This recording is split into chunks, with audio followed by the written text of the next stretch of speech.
नमस्कार दोस्तों, आप सभी का पुनः स्वागत है आपके चैनल मिशन एजुकेशन में। आज हम एचसीएफ के जो अनुप्रयोग और उससे जुड़ी जो इम्पोर्टेंट ट्रिक है उसको समझेंगे। इसके पहले मैंने एलसीएम और एचसीएफ से जुड़ी महत्वपूर्ण बातें विस्तार से समझाया था। यदि आप उसको नहीं देख पाए हैं तो आप उसको ज़रूर वॉच कीजिएगा। और यदि ये आपको वीडियो अच्छा लगता है तो इसको आप लाइक और शेयर बिल्कुल कीजिएगा। यदि आप हमारे इस चैनल में पहली बार हैं तो इसको आप सब्सक्राइब भी कीजिएगा। तो चलिए हम इस क्लास को बिना समय गंवाए स्टार्ट करते हैं।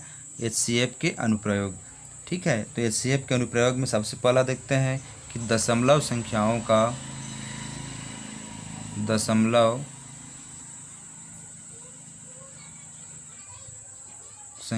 का महत्तम समापवर्ती। महत्तम समापवर्ती क्या है और ये कैसे निकालते हैं, इसको मैंने ऑलरेडी पहले पार्ट में एक्सप्लेन कर दिया है, उसको आप बिल्कुल देखिएगा। तो चलिए हम एक एग्जांपल से समझते हैं कि दशमलव संख्याओं का महत्तम समापवर्ती हम कैसे निकालते हैं। 1.6, 0.32, 0.064। तो सबसे पहले हम जो दशमलव संख्या है उसको पूर्ण संख्या के रूप में इसको बदल देते हैं, ठीक है। इसमें आप ध्यान रखिएगा कि दशमलव के बाद अधिकतम संख्या जो है उसको हमको लास्ट में कंसीडर करना है। एलसीएम में मैंने क्या किया था कि लघुत्तम निकालने के बाद उसमें से सबसे दशमलव के बाद सबसे जो कम संख्या है उसी को ही हम गणना करते थे, लेकिन यहाँ पर हम क्या करेंगे, जो अधिकतम संख्या है उसकी गणना हम करेंगे। तो सबसे पहले इनको हम पूर्ण संख्या में बदल लिए। तो 16, 32 और 64 इनका जो महत्तम समापवर्ती होगा वो क्या हो जाएगा, 16 हो जाएगा, क्योंकि 16 से क्या है, ये तीनों डिवाइड हो जा रहा है, ठीक है। तो इसका एचसीएफ क्या हो गया, ये 16 आ गया। लेकिन ये पूर्ण संख्या क्या है, लेकिन हमको निकालना क्या है, दशमलव संख्या का निकालना है। तो इतना करने के बाद आपको क्या करना है कि दशमलव संख्या के बाद जो अधिकतम कितनी है, तो दशमलव संख्या के बाद अधिकतम 3 अंक है। यहाँ अधिकतम 3 है, यहाँ 2 है और यहाँ 1 है। तो महत्तम मतलब अधिक होता है, हमको अधिकतम संख्या को क्या करना है, कंसीडर करना है। तो अब हम क्या करेंगे, इस 16 में, ठीक है, दशमलव के बाद 3 डिजिट का हम प्रयोग कर देंगे। तो 1, 2 और ये 3 हुआ, तो 0.016 इसका क्या हो जाएगा, महत्तम समापवर्ती हो जाएगा, ठीक है। ये केस पहला था, क्या था, दशमलव संख्या का महत्तम समापवर्ती। अब हम केस सेकंड की बात करते हैं, भिन्न का महत्तम समापवर्ती। भिन्न का महत्तम समापवर्ती, भिन्न हम जानते ही हैं कि जिसको हम 1/2, 3/4 ऐसे संख्या के रूप में लिख लेते हैं, उसी को ही हम क्या कहते हैं, भिन्न कहते हैं। तो चलिए एक एग्जांपल लेते हैं कि 2/3, 5/7 और 3/12 का महत्तम समापवर्ती क्या होगा। तो आप हमेशा ध्यान रखिएगा कि जब भी आपको भिन्न संख्या का महत्तम समापवर्ती निकालना रहेगा तो आपको हमेशा एक ट्रिक का फॉलो करना है, ठीक है। तो भिन्न का महत्तम समापवर्ती बराबर अंश का एचसीएफ और हर का एलसीएम, ठीक है। महत्तम समापवर्ती निकालना है तो उसी को आप पढ़े लीजिएगा, अंश का महत्तम समापवर्ती और हर का लघुत्तम समापवर्ती, ठीक है। तो 2, 5, 3 ये क्या है, अंश है। तो अंश का एचसीएफ निकाल लेते हैं, ठीक है। तो इसका एचसीएफ क्या हो जाएगा, इन दोनों में क्या रहेगा, जो कॉमन रहेगा, जो सबसे डिविजिबल हो सके। तो 2 से तो 5 होगा नहीं, 3 भी नहीं होगा, तो इसका महत्तम समापवर्ती 1 होगा। उसी प्रकार 3, 7 और 12 क्या है, ये हर है। हर का एलसीएम बराबर क्या आ जाएगा, इसका एलसीएम ये 84 आ जाएगा, ठीक है। ये सब हम कैसे निकालते हैं इसको मैंने एक्सप्लेन किया है पिछले पार्ट में, है ना, उसको आप देखिएगा। तो चलिए हम भिन्न का महत्तम समापवर्ती निकाल लेते हैं।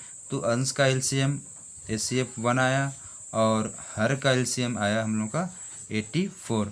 तो ये इसका क्या होगा, HCF होगा, किसका, भिन्न का। ठीक है दोस्तों। एक और केस की बात हम करते हैं, तीसरे केस में घातांक का HCF हमको निकालना है। लघुत्तम समापवर्त में भी हमने घातांक से संबंधित जो क्वेश्चन था उसको LCM निकाला था। ठीक है, तो इसमें हमको क्या करना है कि जो समान आधार रहेगा, है ना, इसमें दो केस रहता है कि उनका जो आधार है वो क्या रहेगा, आधार समान हो और जो आधार है वो असमान रहे। ठीक है, ये दो केस अलग अलग रहता है। तो पहला केस को हम देख रहे हैं कि जब उनके जो आधार हैं वो क्या है, समान है। ठीक है, तो चलिए देख लेते हैं इसमें कि जो क्या क्या आधार है और उसके मान क्या क्या हैं। ठीक है, 3 के घात 4, 3 के घात 6,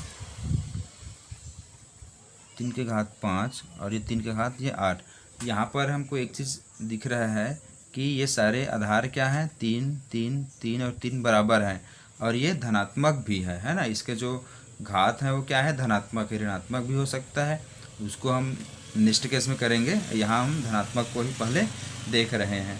तो इसमें क्या होगा कि जो न्यूनतम घात वाला होगा, लघुत्तम में हम कर रहे थे कि जो अधिकतम घात को ले रहे थे, ध्यान रखिएगा, लेकिन जब भी आप घातांक का निकालेंगे तो जो न्यूनतम घात वाला रहेगा वहीं इसका क्या होगा, HCF।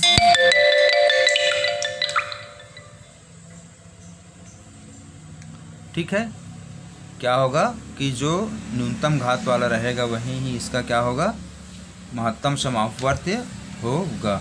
चलिए हम एक और देख लेते हैं कि घातांक में ही अब ये क्या रहेगा, ये आधार तो समान रहेगा लेकिन जो उसके घात हैं वो क्या रहेगा, ऋणात्मक रहेगा। तो चलिए हम ऋणात्मक वाले की बात को भी देख लेते हैं। ठीक, तो ये 8 का घात ये इतना हो गया।